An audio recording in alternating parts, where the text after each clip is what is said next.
Hello listeners, we are your co-hosts Jeanine Bailey and Marie Quigley for the Empower World Coaching and Leadership Podcast. Empower World brings guests who are making a difference to the world to inspire coaches and leaders who lead with mind, heart and soul.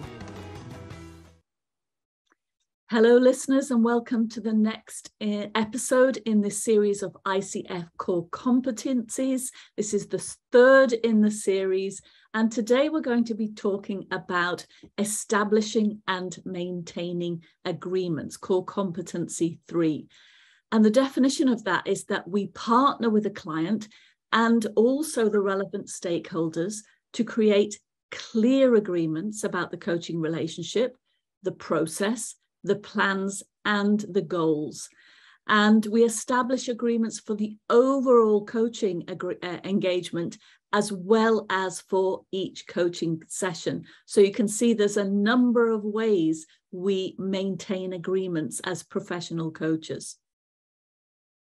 Yes, exactly, Marie. And so it's potentially maybe looking at the agreement, establishing those agreements with clients in perhaps 4 different ways. So there's the agreements that we create with our clients in terms of how we work with our clients, what we will do, what we won't do, what are the boundaries, what coaching is, what coaching isn't.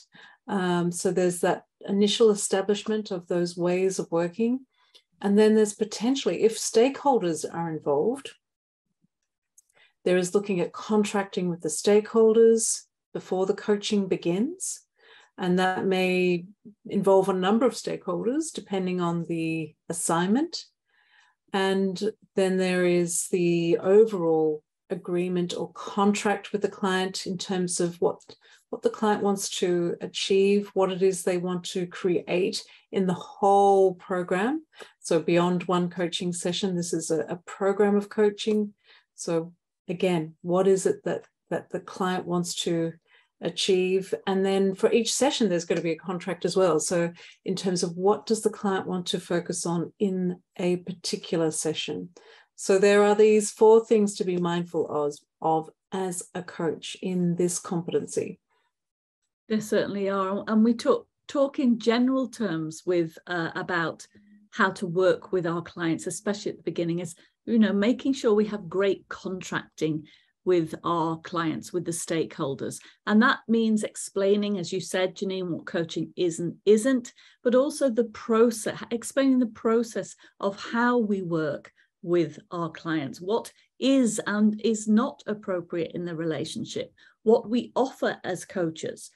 Sometimes an organization may want the coach to be the feedback giver that really is the line manager's job. And so we really get clear with each of those stakeholders in that connection, in that relationship, about our roles and responsibilities as a coach, and also the client's roles and responsibilities, and potentially the stakeholders' roles and responsibilities, making sure that everybody knows how it's going to run, what the confidentiality aspects of this relationship are, what will be shared with the stakeholders, what won't be shared, what will remain completely between the coach and the client. And those agreements and that clarity about what those agreements mean is so important to create that psychological safety for the client who is actually being coached.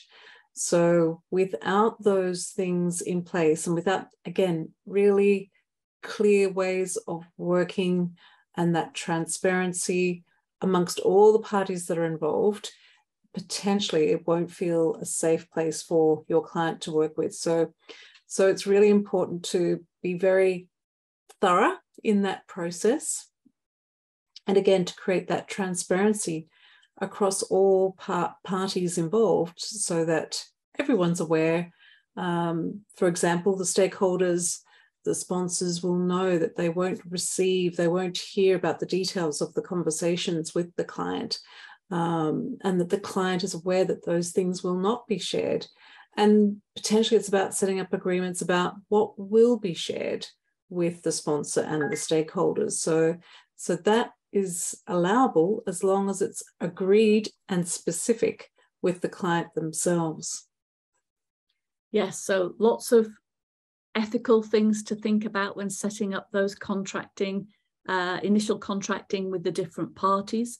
Also thinking about the perimeters of the coaching relationship, such as how you're going to work, where you're going to work, who's going to pay for the work, how often you're going to meet, when, how often, how long are the sessions, what's going to happen if you want to terminate the program or any of the sessions, what happens when cancellations happen. So you mentioned a great word earlier, Jeanine, of transparency. Let's be as transparent as possible and as clear as possible up front, so everybody knows what the process is going to look like, and so there are no surprises along the way. Absolutely. And of course, it's going to be really important for all the parties to know what is expected. What is the goals for the program, in terms of what perhaps might be the goals that the sponsor may be wanting to set, and making that again clear for the client, and for the client to be able to feel that they are able to meet those goals as well. So it's no good if a sponsor wants to create goals that are unachievable, that the client does not think is achievable. So it's again that clarity, that transparency, that sharing of information, and gaining agreement between all the parties is going to be really critical. Now, sometimes the sponsor may request that certain goals are met, certain things are met, and then sometimes the sponsor sees the coaching process as a gift to their client, and the clients can set their own goals. So we've worked with corporate clients who've decided that that's what they've wanted to do. They've wanted to invest in their employees and gift coaching to them, and allow them to choose, what for the individual clients, what the goals are going to be. So again, it's creating that transparency about what will be shared upwards to the sponsor and vice versa, to create that safe place that will enable powerful transformation. So as you can see in those contexts that we've described, that's the three-way partnership, the bigger contracting that happens before we then start looking at what the client wants to, what the client wants to achieve at the end of the program. That's also thinking about the agreement here. What are they going to walk away with? What's it look like? What's it sound like? What's it feel like? What's going to be different in, say, for example, if it's in the workplace, what's going to be different in the workplace? What will other people notice about them in the workplace that will be different because of your work together? How are you going to ensure the return on investment, or the return on the experience of coaching? What's it going to be at the end of the program?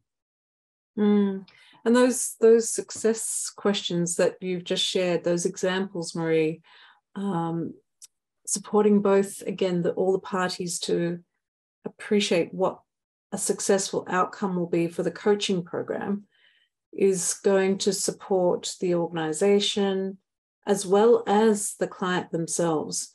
And so getting really curious, and it's part of the competencies, the core competencies, to support your clients and stakeholders to be really clear about what the future success of this program may be. What might it look, sound, feel like, and so much more. So getting curious about that as a coach is going to be really important, because it supports you as well, not only your client and sponsor stakeholders, to become aware of what is desired, what are the values, what are the implications of these goals that are being set, what will it actually, not actually, but potentially transpire to create for all the parties involved. So again, getting curious, continuing to explore what that success means is going to support all of the parties involved to, again, understand, are they on track or off track as the coaching program commences. And some of the ways we do that, listeners, at Empower World, is we have like what we call an exploration session or a discovery session to really get the foundations together for the coaching partnership to work on. So what are the long-term goals? What is the big strategy for the client to focus on? What will they walk away with? What are their values, their purpose? What's going to support them? What's going to disempower them? So, for example, listening out for limiting beliefs and emotional strategies that really aren't going to serve the client. So all of that helps determine the end results and who the client is going to be at the end of your coaching program, as well as what they're going to do. Yes, absolutely. And one of the things that we would recommend at Empower World, when you're working with your clients and the various, again, sponsors, stakeholders involved, the clearer and simpler that you can get in relation to the actual goal or goals for the program, the easier it is to track and monitor. And particularly when we're looking at a session goal, if when working with your client, you can keep that really after getting curious about what the goal is and what perhaps is really underneath the topic. And once you've done that initial exploration, to identify a goal that is simple to recall, simple to keep in the top of mind, so that when you're asking your questions to your client about, what are you learning about this goal of ABC, or how does that relate to your goal of ABC? Are we on track of your goal of ABC? So keeping it simple is going to, again, support you and your client in terms of staying on track with what is truly important for the client to explore in the session and the program. Yeah. And also, so if we're talking about a session goal, it's determining that deeper goal that we talk about a lot at Empower World. And we've got a number of episodes that we talk about how to support the client to go under their original goal. And then asking the question, what are the measures of success going to be at the end of the session that the client is going to experience? And also, as the client has determined their goal, their bigger goal for the session, it's also ensuring that as a coach, we recheck, maybe the client's going off track from our perspective. Maybe they're going on to another goal. So it's making sure that we reassess, support them to determine, are we still on track with this, or has another goal come up that's going to be more important for you? So there's the maintaining the agreement, rechecking to see if what we're going to work on in the session is going to be useful for them. And of course, that may impact the bigger goal at the end of the program. So it's always checking how the contracting is going to shift and move as we grow in this partnership together. Yes, absolutely. And it's okay for the client to change their goal as they go along in their session, because you as a coach, you're potentially supporting them to peel away those limiting beliefs, maybe enhancing those powerful beliefs to support the client to go even deeper in terms of what they want to do or what they want to explore. So if you find that your client's goal it sounds like it's changing and shifting, it is a wonderful thing to check in to see, again, if you're on track, or has the goal shifted, has it changed? Because again, if you're really supporting your client to strip away those things that are holding them back, then potentially their goals will shift with it. So just stay with your client, get curious, just notice if things are moving and changing, and again, support your client to understand perhaps what the new goal is. And then again, what what would be different if that goal is achieved, so that you're both aware of where you're heading towards. So in the way that they need to. So that's also part of managing those agreements, ensuring that you're not doing the work for closing off, that the client is able to do that for themselves.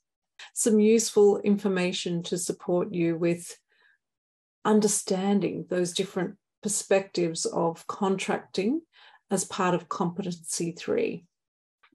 So, as Jeanine mentioned, we trust that you got some information that's going to be useful about that core competency 3, maintaining agreements. Looking forward to speaking to you on the next episode, episode 4 of the core competencies. Thanks for listening.